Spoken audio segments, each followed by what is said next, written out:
So once again, this sort of pre-work was very important in order to make sure that the output is higher quality. But now we're ready to start drafting email number 1. So I'm just going to tell it yes. And this is where the magic hopefully happens. So by the way, every single element is, every single email is structured to include 3 subject line variations and 3 preview line variations as well. So you can choose from. If you want more, you can just tell it, hey, give me 5 more subject lines. And as you can see, the first email is a short one.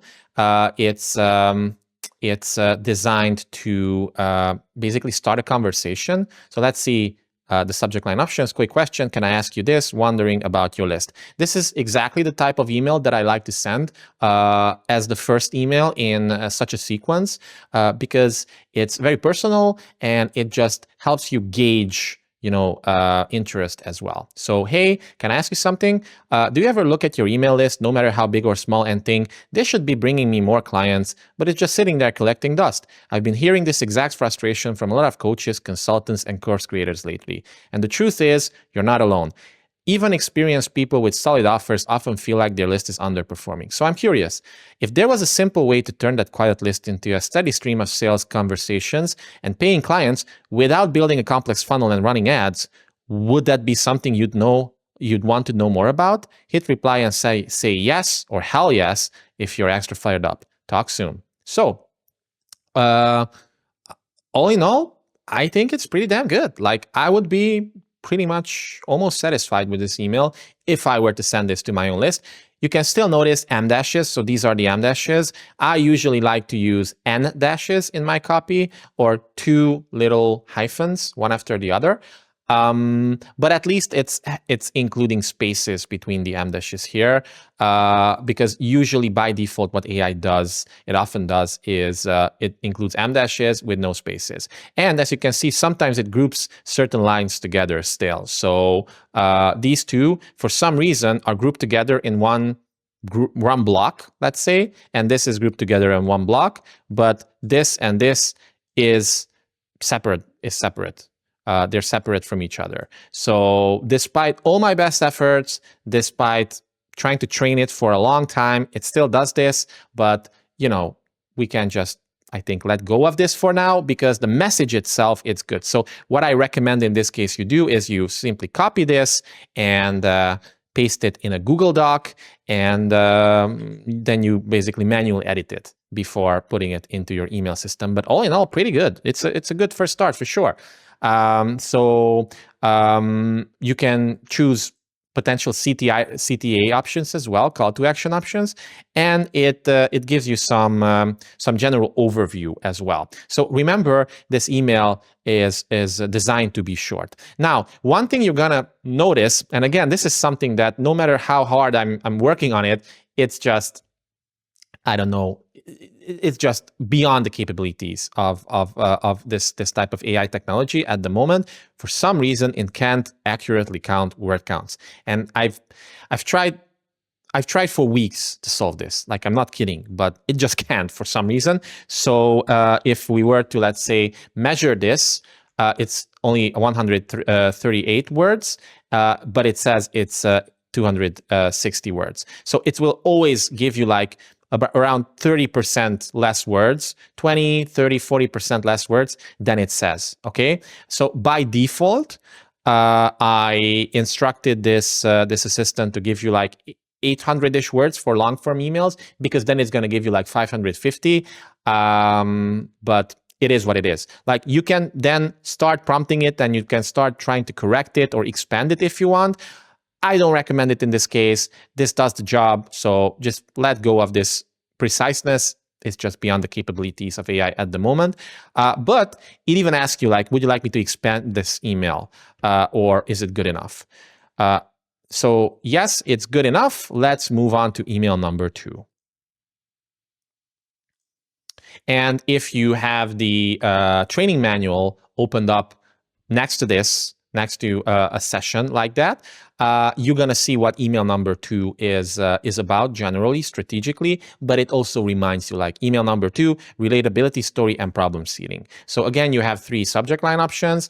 Ever felt this way about your list? A little confession, the dead list problem nobody talks about. Pretty good subject line options for sure. And then preview line options as well. And as you can see, this is longer. And yes, it's still using M-dashes. Yes, it's still grouping things together. Maybe this time we can give it some feedback. Let's go through the email, and then I'm going to give it some feedback so you see how to give feedback to this assistant. So hey, let me tell you a quick story. A while back, I remember staring at my email list with this sinking feeling in my stomach. On paper, it looked fine. A few hundred people subscribed. Some had even replied to past emails. But when it came to actually generating sales, crickets. No matter what I tried, a helpful tip here, a soft offer there, the engagement just wasn't translating into clients. And honestly, it started to make me doubt myself. Maybe my list was too small. Maybe I needed to buy ads. Maybe email just wouldn't work for me. Here's what I eventually realized. It wasn't that the people on my list were dead or uninterested. The real problem was that I didn't have a system for warming them up, shifting their beliefs, and guiding them naturally into buying. I was throwing spaghetti at the wall when what my list needed was a clear, sequenced conversation. And I see the same thing happening with so many coaches, consultants, and creators today. They've done the hard work of building an audience. They've created offers that genuinely help people. But because their email list feels cold or disengaged, they assume it's over. The truth? Most of the time, there's hidden gold in that list, untapped sales potential just waiting to be unlocked. You just need the right way to reactivate it. More on that soon. So again, pretty good. It tells me it's 620 words long, but actually it's 242. But it gets the story across, I would say. So I would say this is definitely 80% there, and it flows pretty well. It doesn't really sound much like AI. There are a few tells here or there, but most people, I think, won't necessarily be able to tell it, especially if you just edit it a little bit. So let's try to prompt the assistant to change it a little bit. So let's see what I can do here. So this is a pretty good first draft. What I want you to do is to expand this by like 20-25%, make the story a little bit more human-like, a little bit more visceral, a little bit more like a snapshot of how this actually feels like. And then also I want you to strategically bold certain elements to add more visual emphasis on certain elements. Also, as per the ChatGPT detox guide uploaded in your memory, I want you to replace all M dashes with N dashes, and I want you to avoid from now on grouping certain sentences together in one big block.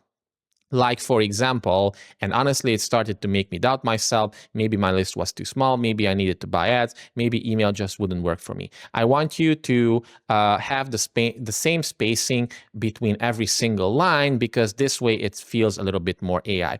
Also, come up with some sort of clickable call to action example in the PS as well. So add a PS and send people to a waitlist where they can learn more about something that you're going to be launching soon. So as you can see, now I gave it more context and I gave it more information. Let's see what happens here. You don't have to be so precise. These are just some of the improvement opportunities that immediately came to my mind.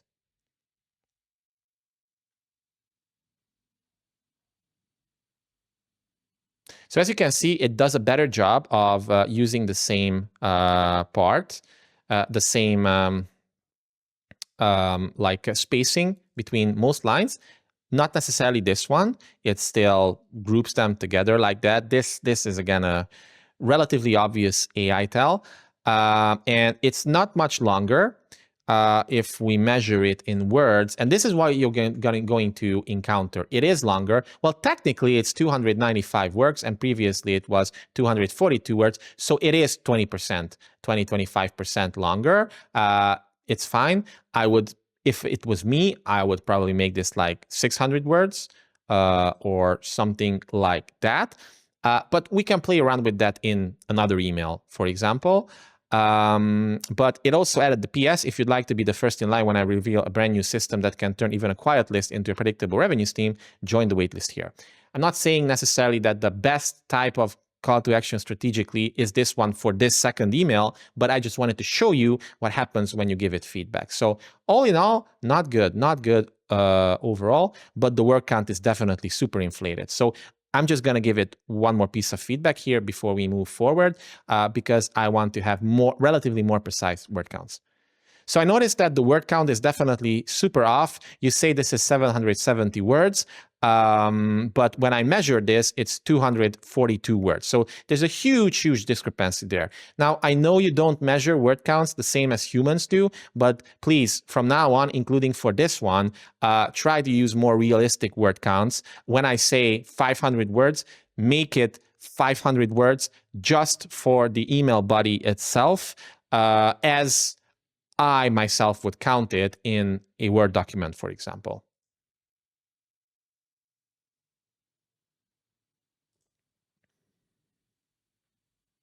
And by the way, some people might consider this nitpicking. It could be like you could just go ahead with email number one as well. If you're in a hurry, it's good enough for sure. But I also wanted to show you what happens when you give it more and more feedback. So now it's actually thinking a little bit more. And I noticed that especially GPT-5, when you give it very specific edit-based feedback like this one, it's going to spend a little bit more time creating, let's say, internal rules for it moving forward so that it doesn't really make the same mistakes again. It will still make it, unfortunately, and that's just the reality of things like that. But it's going to improve the output in most cases, unless it's super overwhelmed. But we're not overwhelmed there yet. We're definitely not there yet at all, since this thread isn't really that long anyway. And you can actually click Get a Quick Answer here if you want to just quickly move on. Otherwise, you can wait a little bit. Okay, so I waited like, I don't know, 20 seconds. I just paused the video until then. It even says it taught for 1 minute, 43 seconds. But now it says, yes, you're right. I've rebuilt the whole thing. And now it gives you a longer email. And now, as you can see, it spent more time really understanding the feedback that I gave it. So it seems like the same amount of spacing is present between most sentences. And again, this is based on my style. I like to use short sentences and things like this. If your style is different, you can instruct it to, like, I don't know, make paragraphs longer, although this is good for readability for sure, especially on mobile devices. But the whole style will also depend on what happens when it asks you for your voice guide. This is based on my voice guide. But as you can see now, it's much longer. And if we now measure it, it says 630 words, and by measuring it, it's exactly 630 words. So sometimes you have to nudge AI a little bit, and it's going to give you the feedback that you want. And it also implemented some bolded sections, so I could turn these into subheads as well. And it seems pretty good. Let's see if it also reads well. So let me share a little story. A while back, I opened my email dashboard way past midnight. The room was quiet enough to hear the fan hum, and the screen glow made everything feel colder than it was. I had a few hundred subscribers staring back at me. Real people who once raised their hands to hear from me. When I hit send, I expected at least a trickle of replies and clicks. What I got instead was silence. No clicks, no replies, no sales. I refreshed the stats like a slot machine that owned me too. Nothing moved. My shoulders tightened, and that familiar pit formed in my stomach. I scrolled through old broadcasts. The subject lines fell flat. The copy felt like felt fine, but not focused. I could feel myself reaching for another tactic, another template, another rabbit hole to disappear into. I closed the tab and just started at the wall for a minute. That was the moment it clicked. Here is what I eventually realized. It was not that the people on my list were dead or uninterested. The real problem was that I did not have a system to warm them up, shift their beliefs, and guide them naturally into buying. Notice how much more visceral and real this story feels compared to this the short version. Again, so this is the reason why I wanted to show you this. You can use the default version that it gives you, but if you play around a little bit with it, and I wanted to show you how you can do that, it will give you even better feedback. Now, if you one of the things that this Ignite and Sound comes with is a 5 to 10 minute Loom video, personal Loom video that I'm going to shoot you if you send me your results with this, your output with this, and if you put it in a Google Doc, you can send it to me, I can analyze it, and I can suggest improvement opportunities like what I did right now here live on this video. And as you can see, it's going to give you a pretty good, like, next email. So now it's time for email number 3, myth busting and hint a solution. But just for time's sake, I'm just going to say make it between 400 to 500 words long. You can make it longer, you can expand it, but let's just say, okay, go ahead with email number 3, but make it a little shorter and make it between 400 and 500 real words long. So let's see if it's going to truncate it once again, or if it's going to give us like real 400 to 500 words. So subject line options. The biggest email myth I see everywhere, wire list isn't the real problem. This lie almost killed my results too. Again, pretty good. Like none of them, it's hard to say whether they're going to work really well or not so well. Subject lines are always like hit or miss. It often depends on the from line more, like who is sending the email. At this point, most people in my audience know me as Csaba, and it doesn't matter that much whether I use this subject line or this subject line. The difference will be like 10%, 15% maximum. In your case, it might be bigger, but all of them are pretty fine. So now it counted 462 words. Let's see how much that is here, 370 words. So again, as you can see, it's overshooting in its word count, but it's fine. We could instruct it again to do that. We don't necessarily have to do that. So let's see the email itself. I need to call something out that's been bothering me. There's this idea floating around in our space that you need a big list to make big sales. I used to believe this too. Back when I had only a few hundred subscribers, I thought, well, of course I can't sell much. My list is too small. So I kept chasing more leads, more opt-ins, more traffic. But here's the kicker. Even when I doubted and tripled my list size, my sales barely budged. And because the truth is, list size isn't the bottleneck. It's the conversation you're having with the people already on your list. Think about it. If your email sounds like every other marketer's, if they don't build trust, if they don't shift the right beliefs, then it doesn't matter if you have 500 subscribers or 50,000. You'll just be scaling silence. I remember staring at my stats one night. Hundreds of new leads had joined that month, yet sales were flatlined. I felt embarrassed, like maybe I just wasn't cut out for this. But then it clicked. The reason people weren't buying wasn't because they didn't exist. It's because I haven't given them a reason to believe. Once I shifted my approach, focusing less on list building hacks and more on how to warm up the list I already had, this changed fast. Suddenly, even a tiny segment of my list started bringing in consistent sales. That's when I realized it's not about the size of your audience, it's about how you engineer belief through your emails. And here's the exciting part. There's a simple system for doing exactly that. A way to take a quiet list and turn it into a loyal group of buyers without adding a single new subscriber. I'll share more with you on this very soon. For now, just remember this. You don't need a bigger list. You need a better system. Talk soon. P.S. I'm putting together something brand new that walks you through this step by step. If you'd like to be the first to see it when it's ready, you can join the waitlist here. So I haven't even told it to include the waitlist call to action here, but it automatically did. All in all, pretty freaking good, I would say. So it definitely resembles my voice. I would definitely change a few things here or there in order to sound more like me, but I'm sure you can also agree that it's at least 80% good enough. I would say this one, it's 85%. For most people, I would say it's 90% good enough. For me, it's probably 75 to 80% good enough. But still, imagine like how much time this could save you if it could give you the first draft. Instead of you coming up with the idea, instead of you mapping out the sequence, instead of you coming up with that first draft, it does it for you. And it does it in a really good way, actually. And then you modify things. Then you put it into Google Docs or your email software of choice, and then you start going through it.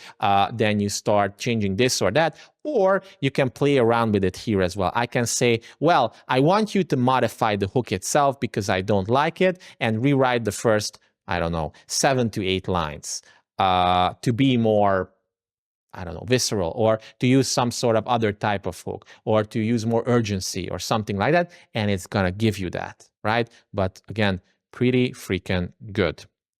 And now it says, do you want me to make email 3 more contrarian, philosophical? So again, it's preemptively suggesting potential improvement opportunities for you as well.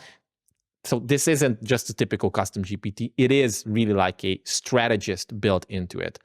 Or keep it more personally driven.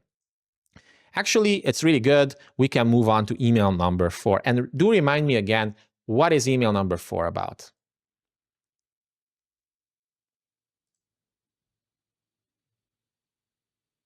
So, and again, it's going to remind me of what this is. It's the solution reveal and soft intro, which is the launch day itself. So in my own launch, I would send this on Monday, for example. Again, you have more information in the video training section of this with the closed group workshop that I did with Front-End Freedom students. Like that's the first part that I used this in, although back then it was called Profitable Presell Playbook. So whenever you see Profitable Presell Playbook, just know that that was the first prototype version of Ignite and Sell, okay? Don't be confused. In a way, it's the same thing, but Ignite and Sell is a much improved version, okay? But the original training that I did for them, the original almost 2-hour-long training, still explains the strategy behind it. So again, it gives you some overview. You can use this, by the way, to learn in real time what makes a really successful and powerful email campaign, okay? It's not just blindly producing content for you, it's guiding you through the same process. So imagine how powerful this is, not just for content production or email production, but for learning it in real time as well. And I know that I'm biased since this is my tool, but now that I'm doing this video as well, again, I am amazed by how effective this is at doing its job. So now let's go to email number 4. So yes, please give me email number 4, and no need to use a waitlist link anymore. Let's just open up the cart, and from now on, include specific call to action links in every single email.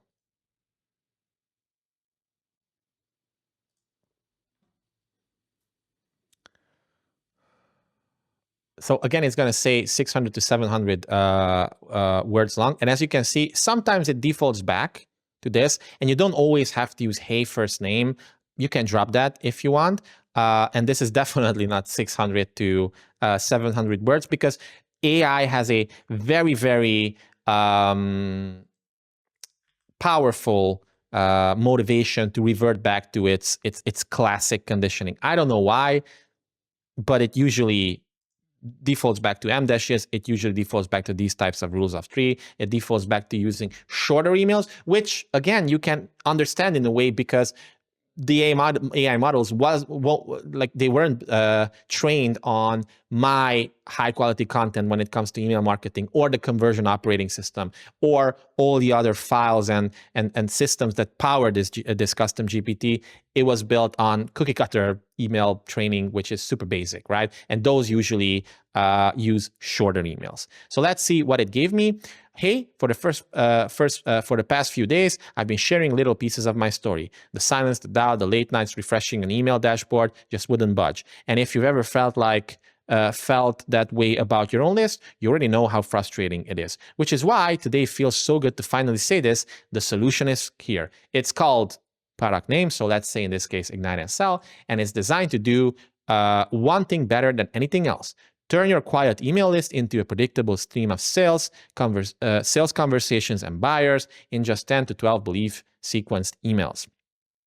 Here's what you get when you join: a custom AI-powered assistant, a step-by-step course that shows you exactly how to activate your list, even if it feels disregarded right now, video walkthroughs. Basically, like it came up with part of what I'm already including in Ignite and Sell on its own. So keep in mind, for this example, I haven't uploaded anything regarding Ignite and Sell at all. I just instructed it to focus on a product which is similar to this, and I gave it the target market snapshot. That's it. And it automatically came up with something relatively similar. Why? Because this is the type of angle that usually works pretty well for this. So think about what that means for you. No more second guessing if your email will land, no more content hamster wheel, no more looking at your subscriber count and wondering why it feels like dead weight. Instead, you'll finally have a clear proven path to send 10, 12 emails that warm up your audience. And the best part, you don't need to grow your list by a single subscriber to see results, because the gold is already in there. You just need the right system to bring it out. That's exactly what Ignite and Sell, let's say in this case, gives you. Click here to get instant access now. I can't overstate how much peace of mind this brings. Imagine logging into your dashboard and seeing replies roll in. Imagine watching people hit buy, not because you twisted their arm, but because the story you told through your emails made them feel seen, understood, and ready. That's what happens when you stop throwing spaghetti at the wall and start using a sequenced system that just works. This is why I built, and today doors are finally open. Again, pretty freaking good. Let's say if I wanted to modify the hook because I don't like it, I'll just say, so pretty good. What I want you to do now is to modify the hook, rewrite it completely until the solution is here, and make it something that's more emotional, more interesting for people. It teases this as as something different and superior compared to anything else they've seen before, and it doesn't seem like it was written with AI. Don't change anything else in the rest of the email.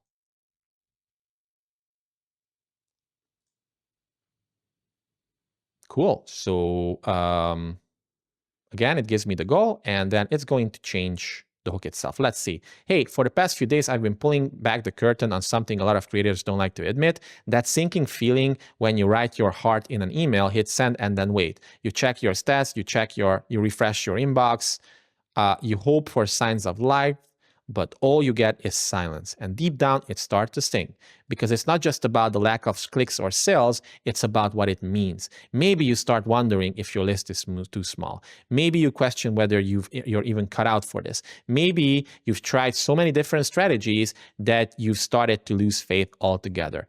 I've been there. And the reason I've been sharing these stories with you is because I know how heavy it feels when you're trying to do all the right things, yet your list stays quiet. So yeah, I mean, it definitely changed the hook. It's much, much more emotional, for sure. It's very powerful. I wouldn't necessarily use it in a real world case in a specific like launch day email. I would directly focus on the product itself instead. But it's undeniable that it did what I asked it to do. So I just wanted to, again, show you what you can do with this and show you different ways of thinking and how you can instruct it as an orchestrator to give you even better feedback or to customize the thing for you. So then it even asks, do you want me to take this improved email 4 and apply the same standard when I draft email 5, weaving in your hardcore proof material? We can make this decision soon. But as you can see, sometimes it still reverts back to these types of formatting. I can again instruct it to just let go of it, or you can copy paste this, put it in Google Docs and modify it yourself. But all in all, I'm sure you can agree that, again, this sounds human, doesn't sound like it was written by AI, and it sounds natural, and it's effective at integrating persuasion principles, for sure. So that's why the conversion operating system that I talked about in some of the pre-launch emails for the launch that I originally did for this, is so powerful because it's the essence of 2,000 plus pages of notes from all sorts of marketing and copywriting and messaging and persuasion psychology courses and programs from some of the biggest names and best people who invented this whole game.